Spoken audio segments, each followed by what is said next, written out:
Hello, welcome back to the channel.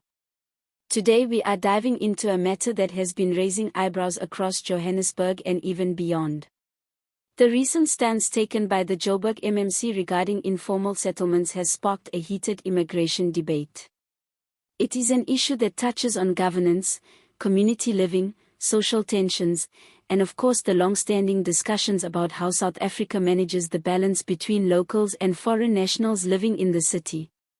Please make sure you watch until the end so you can hear the sources used in this report and try to verify the news for yourself.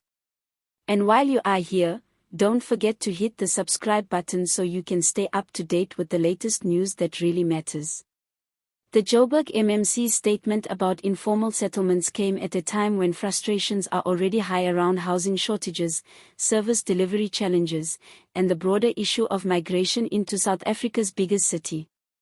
Informal settlements in Johannesburg have been expanding over the years, with thousands of people moving in search of better opportunities.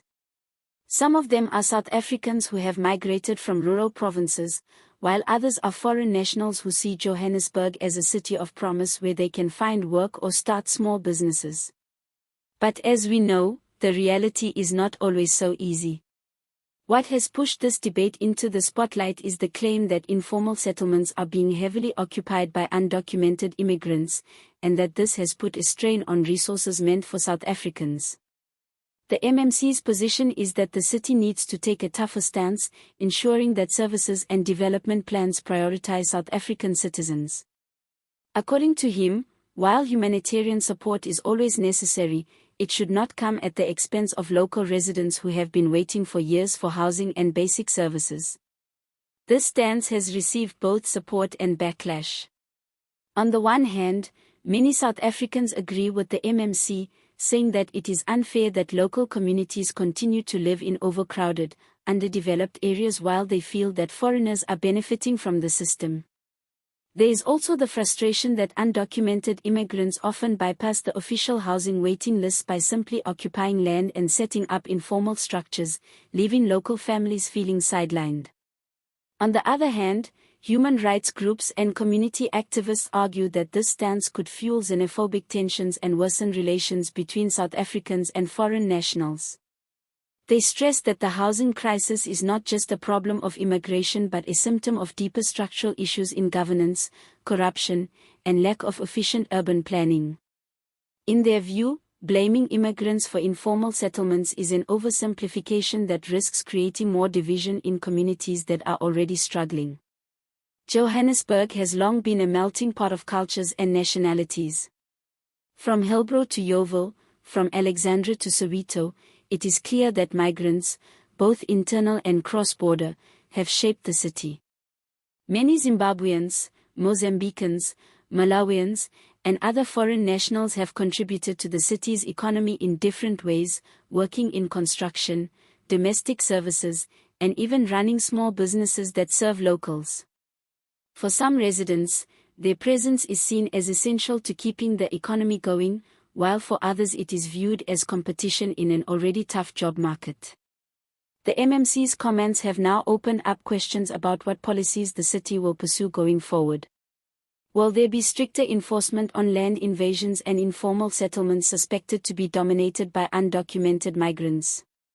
Or will the city find ways to accommodate both South Africans and foreigners while still addressing the shortage of affordable housing? These are not easy questions, but they are ones that need to be faced urgently, especially as Johannesburg continues to grow at a rapid pace. The debate also highlights how immigration and urban development are deeply connected. When there are not enough jobs, not enough houses, and limited services, tensions naturally rise. Communities begin to feel like they are in competition for survival, and unfortunately, that competition can sometimes turn into hostility. That is why leadership at the city level becomes so important.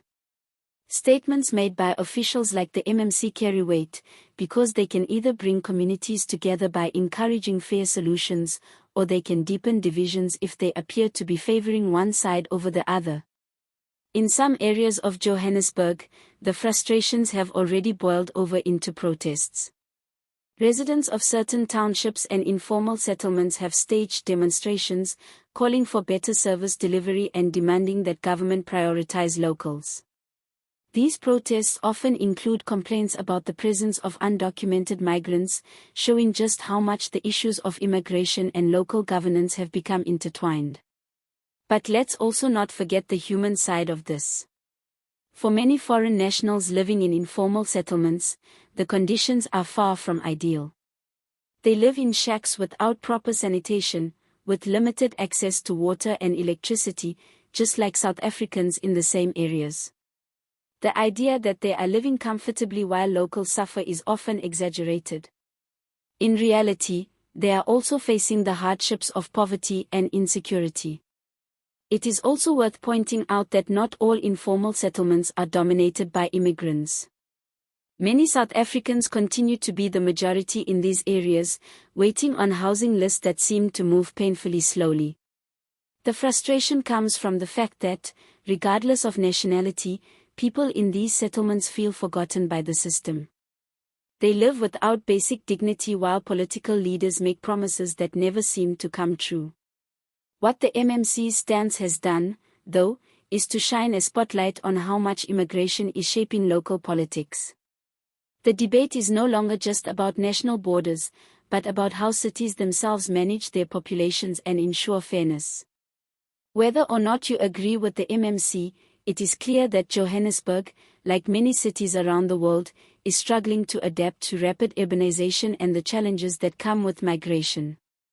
Now, if you are sitting at home watching this, you might be wondering, what does this mean for me?